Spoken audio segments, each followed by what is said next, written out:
কি হয় বুঝতে হ্যাঁ, পারছো? ঠিক আছে, তোমার ভিডিও চালু পরিচয় আছে। দাও। আমার নাম রাহুল রয়। ওইখানে জোরে জোরে যেন শোনা যায়। শোনা যাচ্ছে। হ্যাঁ। আচ্ছা, আমি আপনাকে শব্দগত গাছ নিয়ে বলুন। গাছ নেই। হ্যাঁ।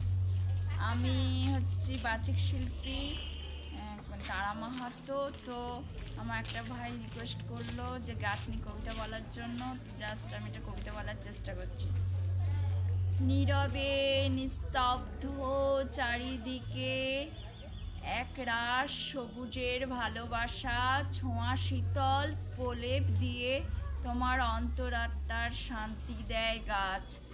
গাছ লাগাও, প্রাণ বাঁচাও, সমস্ত বাস্তবায়ন রক্ষা করতে, সামঞ্জস্য রক্ষা করতে, ভারসাম্য রক্ষা করতে তোমার অবদান সমস্ত লিপিবদ্ধ আছে সবুজের ওপর দিয়ে, গোলাপি খামে, হলুদ খামে, সাদা খামের ভেতর দিয়ে নীরবতার আন্তরিকতা। তোমাকে আঘাত করলেও তো তুমি নড়ো না, কিছু বলো না।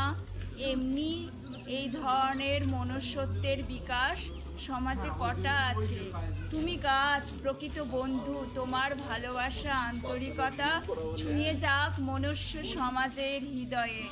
আমি একজন লেখিকা হিসাবে তোমার আয়ু অনেক দিন চাই। তোমার আয়ু, তোমার বেঁচে থাকার রসদ আমাদের বেঁচে থাকার পথকে পাথেয় করে। নমস্কার।